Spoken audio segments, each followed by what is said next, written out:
Hello, everybody. Welcome to episode 23 of our City Walk and Talk. If ever ngayon pa lang kayo nakakita ng ating audio episodes, this is actually an audio room. Ito yung Facebook audio room wherein walang video, just voice. It's like a podcast in Facebook platform and ginawa natin to since the late part of January. So, we intended to have our city walk and talk every day. Kaya nga lang, because of a special event, pumunta kami ng Cebu and it's in Barili, Cebu. So, it's quite far from the city. Nasa 2 to 3 hours drive on usual time at walang mabuting signal doon. So, it's, yeah, no sugar. So, yeah, nandito tayo ngayon in airport. We are about to board our flight. So, yung City Walk and Talk is just like our usual na kwento. It's not really directly related to low carb. So, for those of you na sumusubaybay ng ating page for low carb na subjects, pwede lang na hindi kayo makinig ngayon because usually yung mga pinag-uusapan natin in these episodes ay anything kung ano-ano lang, the usual talk of life, yung mga bagay-bagay na kwentuhan lang without any topic. Just like now, kinonfirm ng attendant if no sugar. And yes, tama po yan. We are having our coffee and it's no sugar. Para sa iba, maybe they cannot accommodate coffee so much. Generally, we really don't advise taking coffee late at night, especially kung gusto nyong matulog ng maaga. But as for me, I know I have to stay up late ngayon because maraming trabaho na natambak after a 3 days off from work. Nag-leave tayo and kailangan double time. So, pagdating mamaya sa bahay, I will still have to work and hopefully I can finish para maka-update tayo. Yun naman talaga tayo when it comes to striking some balance sa buhay.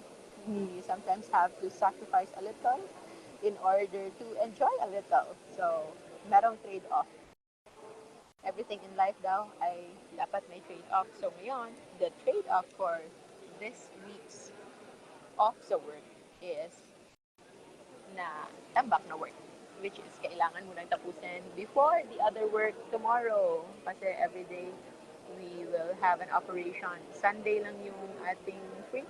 And on Sundays, that's also the time where we do our live Q&A sa Facebook nating groups ng masterclass. So we have a low carb and fasting masterclass wherein doon tayo nag-entertain ng mga Q&A when it comes to low carb. So, nakikita ko after the live audio room, meron pa rin nagtatanong ng kung ano-ano related to low carb in this thread. So, hopefully wala na.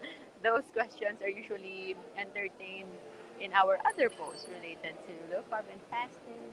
And to sum up this extended weekend, we came to Cebu. Kasama ko si Maming. Say hello, Maming. Hello, greetings all.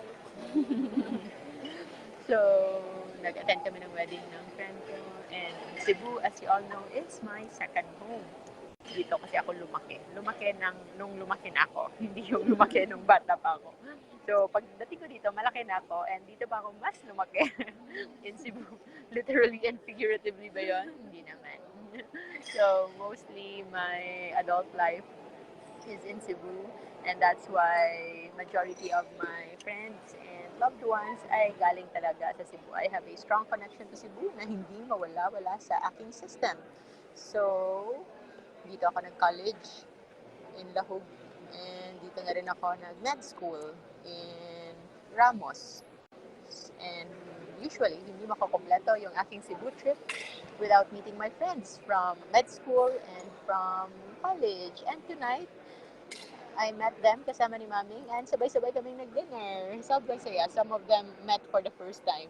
Nakakatuwa. No, Japanese restaurant.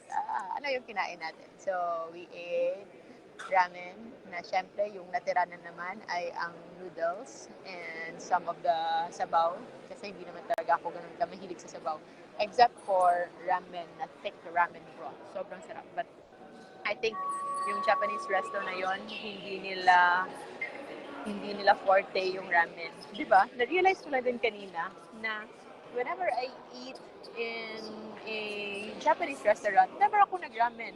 And I only eat ramen on ramen houses. Like, parang special talaga yung ramen house. But when I check, meron naman pala. Pero yun nga, that's also the reason why siguro we don't really usually eat ramen in Japanese restaurants na generic, general Japanese restaurants. Kasi nga, hindi talaga ganon ka specialized ng kanilang chef maybe yung ramen because I think ramen is quite meticulous para gawin 14 to 16 hours of pag pag-boil ng pork to extract that yung sabaw nila na very rich, very thick. Yun pala yung nagpapasarap. So that's why, kaya nakita ko kanina, na-notice ko lang after we ate, na hindi talaga ganun kagasarap yung ramen siguro nila. Because the noodles are yung, titingnan mo, yung parang ano lang, yung parang ano yan? Pansit maki ba yan, May? Pansit. Hindi, pansit lang talaga. Regular, ordinary pansit. I think it's a very good restaurant. It's like the best Japanese restaurant here in Cebu. Pero yun nga, hindi nila forte yung ramen. But yung sobrang sarap nila, ano sobrang sarap doon? Yung pork ng ramen.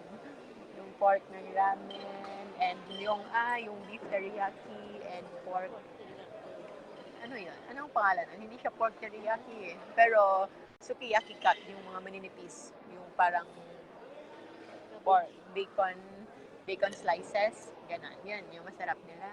And then we also ordered fried oysters na first time natikman ni maming at saka ng friend ko. And then, kasi yung fried oyster, di ba parang squishy yung oyster. And then, meron yung fried oyster, crispy on the outside. I know maraming breading yon. Pero nakatikim na ko nun. And I find it something different na masarap. Surprisingly masarap. Kaya in-order ko kain, no? Kaya lang. Ay, dalawa sa'yo? Kaya pala. So, but it's something to try. Kasi parang, yung feeling ko na parang merong masarap sa kanya, pero parang may nakakatakot. Kasi yung consistency ng oyster, na parang hindi lahat gusto yung ganong consistency. And then dumating yung friend ko at sobrang promote niya yung uni doon. So yung uni is seaweed, urchin, sea urchin. So, yun. Nakatikim na ako noon before ng sea urchin, pero yung fresh, yung nasa dagat ka talaga. While nasa dagat ka, bibiyakin nila yung sea urchin at saka kakainin mo yung loob niya. Yan. Yung na-remember is para siyang lasang dagat, para siyang buhangin na naging buo. At yun yung kakainin mo. Enough lang na malunok mo siya. yun.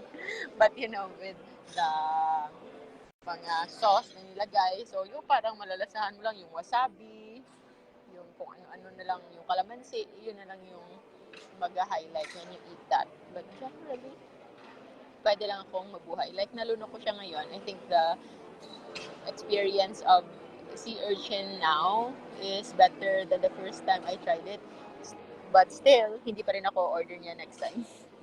Like, I can forgo. Pwede lang na hindi ako umorder niyan. Pwede lang na hindi na kami magkita ulit. And I think, hindi ko talaga siya ganun. Katay, okay lang. But yung friend ko, gusto-gusto talaga niya. Nagka-crave siya. And parang regular siyang kumakain nun. so, so, sabi ko, siya na mag-ubos nun. It's her urchin fix for the week or for the day. Malay natin, baka bukas kakain siya ulit. And then yun nga sabi ko sobrang nakakatuwa na alam kong sobrang gusto niya yung sea urchin kasi minsan na kami nag-uusap. But sa minsan na yon, sa few times na yon na wala pa. Wala pang change, no? Wala pa. Natag na. So, ang kuan, oh, nagbisaya na noon ta. Madala man tag Bisaya ay so we go back. Nagkakaroon ng mind shift kasi Bisaya yung yung waiter.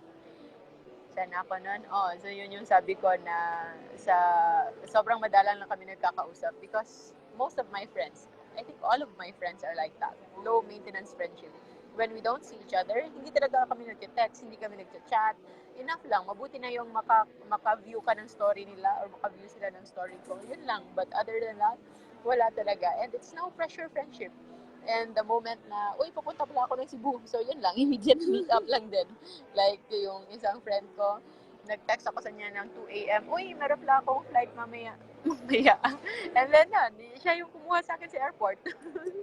sobrang, sobrang saya lang na we have those kinds of friendship. He is a very busy doctor.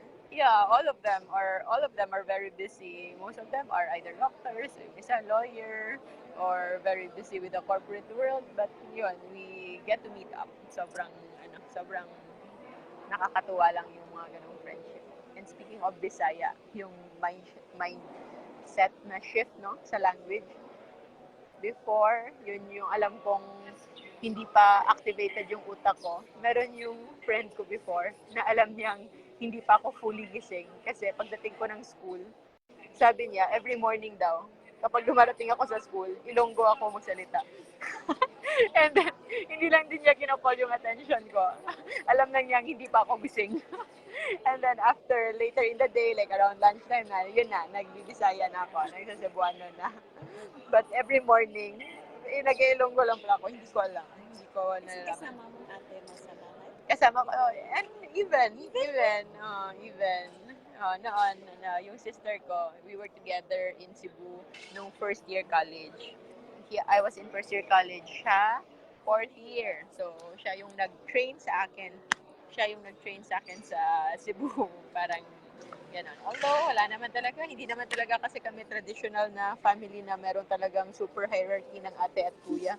Wala. We love each other. O baka ako lang nag-iisip nun. Baka, baka pala galit na yung mga kapatid ko sa akin, no, na ako yung pinaka bunso at ako lang nagde-declare ng walang hierarchy. baka, baka sila pala ay naiinis na. Anong sabi mong walang hierarchy? Meron. Baka sa akin lang pala yan, ha? So, sige, don't take my word for it. Tanungin nyo na lang yung iba kong kapatid kung totoo ba yung pinagsasabi ko o baka ano ko lang yun, subjective reality. Baka sa isip ko lang na walang hierarchy. But somewhat, kasi hindi ako like if I have to go somewhere, hindi yung kailangan kang mag-ask ng permission. You just inform. Or you just tell them. But I think even sa atin, no, mostly, even to you as my mommy, as my mom, di ba, hindi rin tayo, we ask parang out of respect. Pero hindi siya more on permission, di ba? It's like more on FYI. No need, no need. Lang. Okay? Thank you. Sige. I think boarding na kami. Wait, tingnan ko lang. Pero, ayoko namang maglinya. Hintayin natin na mga 5 tao na lang yung nakalinya bago tayo tumayo. So, kape-kape muna tayo before we go. So, eto lang talaga yung audio room natin. So, parang walang kwenta. Chismis lang. Kung ano-ano lang mapuntahan ng kwentuhan. And normally, sa mga bago pa lang sa audio room, normally I started it actually as a second task to make the time more meaningful because of our morning walk. Kasi before, sabi ko nga, I don't really enjoy walking or running na walang other na ginagawa. Parang feeling ko hindi ko ma-maximize yung time na yun lang talaga yung gagawin ko. So that's why I first started the audio room para sabi ko, while walking, maybe I can talk to whoever who are here na pwede tayong makipagkwentuhan to make use of the time. However, alam nyo ba yung na-discover ko? I now before, yung first audio room, yung pagpunta ko pa lang, pagsimula ko pa lang maglakad, doon ako nagsa-start. But now, I do the audio room after I reach my destination and on my way back. Because I now enjoy the walk and the run, even without doing anything. So, grabe talaga. See what less than a month can do. Sobrang na-enjoy ko na yung running and walking na yun, yung audio room ay pinagpatuloy na lang natin because we already committed into doing this for this month. So, yun.